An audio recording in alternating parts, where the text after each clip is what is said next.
how can we reasonably think that God exists? Let me ask you this question.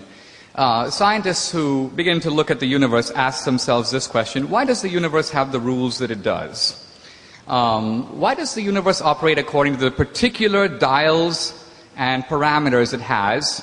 What if those parameters were a little different? And the scientists who look at that said, if you change these parameters even an infinitesimal amount, if the gravitational force were slightly different, or the strong nuclear force, or the electroweak force, we would not have this universe, we would not have life, we would not be here having this debate. Now, what is your explanation for how we live in such a fine-tuned universe? It would seem to suggest a fine-tuner or designer. Darwinism is hopeless here because it's not accounting for the universe, only for transitions among life. So what is your rational theory for why we live in a fine-tuned universe? Right. Well, there's a good reason why no one comes to me for arguments about physics, so I'll have to take, but I'm not ducking the question. Just for your notebooks, ladies and gentlemen, there is a book by Professor Victor Stenger on this subject. Dinesh deals with it also in his book, that makes the bold claim that science actually negates the case for the existence of God. Well, Stenger says the laws of physics come out of nothing. Do you agree with that? Further than I would have gone, I'm saying I recommend that you read it. A chasm of tautology yawns at the feet of all those who go in for this argument.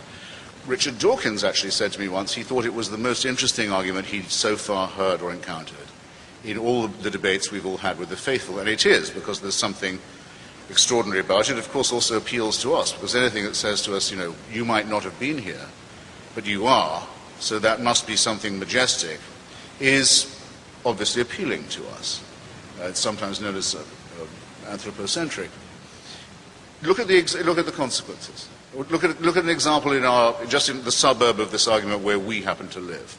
A tiny solar system on the very, very edge of the known universe, with a sun that is going to flare up in a while into a red dwarf, go out, having boiled us alive, on the only planet in its solar system that can support, or I think ever has supported, anything like life. Of the other planets, most of them are either or all of them, I should say, are either much too hot or much too cold. This is just in our hood, on our block, to support life. And that's true also of huge tracts of our own dear planet, which we happen to know, whatever argument we take about it. Mr. Brad, sorry, you're filibustering me a little bit here. This is cross-examination. It's poised on a climatic knife edge. So I would say, bear that in mind, and I would add, quite some design, and quite some designer. Well, you said that... No, I thought it was my turn to ask a question.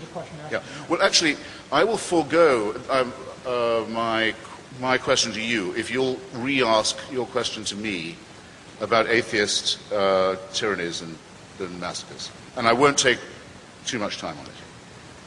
Otherwise I have to ask it to myself. I'd be willing to ask you those questions if you let it go in a cross-examination. Otherwise, I ask a question and you take up all the time.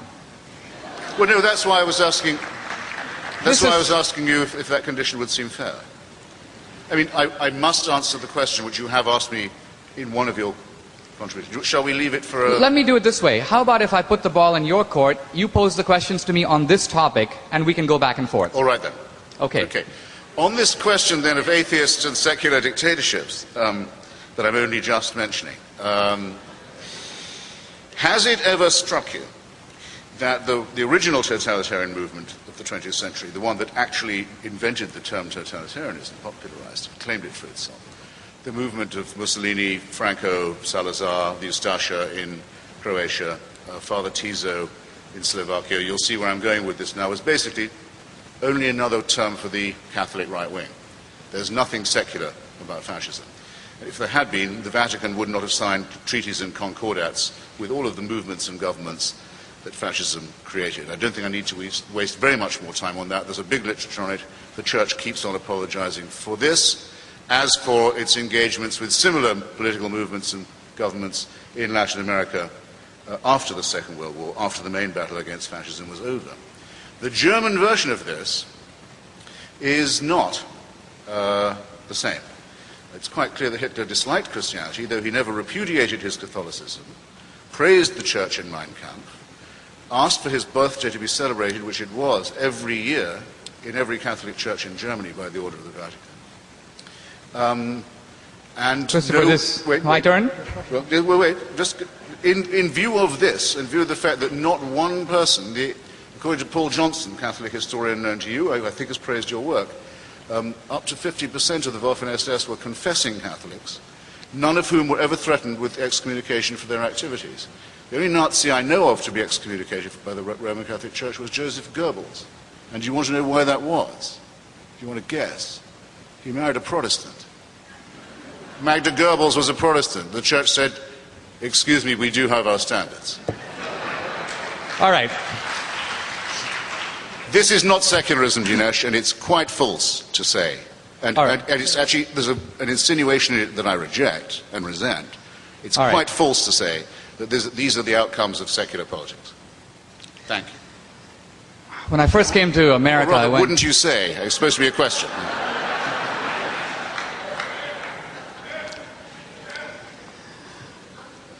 You notice that in his statement, Christopher Hitchens zoomed in on one issue, Hitler and the Nazis, leaving untouched, indeed unmentioned, the scourges of communism. He didn't not only mention... Hold on, don't jump in, it's my time. This is the atheist conception of fairness. We hug the public square completely to ourselves and drive all the religions out. Look.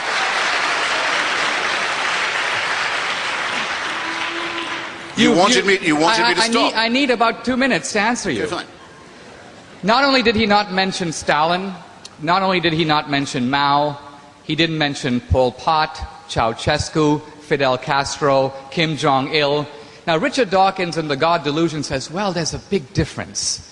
The Christians did what they did in the name of religion, but the atheists aren't committing their crimes in the name of atheism. Now, this is what happens when you let a biology major out of the lab. Because here's a guy who knows nothing of history. I wouldn't accuse you of that, Christopher. But all you have to do is read Marx. All you have to do is familiarize yourself with communism. It was an explicitly atheist ideology that sought to create a new man and a new utopia, liberated from the shackles of traditional religion and traditional morality. It was no accident, as the Marxists said. They always targeted the churches. They always killed the clergymen and the priests and so on. Now, the case about Hitler is very interesting. You should read Richard Evans' multi-volume History of the Third Reich. In the beginning, Hitler thought, I can make some friends among the Lutherans and the Catholics, and so he invented something called positive Christianity, which was basically Nazi Christianity. He praised Christ basically because he said that Christ was the only one alert to the dangers posed by the Jews. But you only have to read the book to realize that Hitler hated Christianity. He hired people around him who were all atheists. Their explicit goal, the moment they got into power, was to destroy the church, which was seen as doing what? Putting a little bit of a moral bridle on the horrible plans of Nazism. So ultimately, it's not the Christians. Christians ultimately are accountable in some ultimate sense. Atheists are not. And that's why the atheist regimes killed more people in a week than the Inquisition could kill in 3 centuries. And why?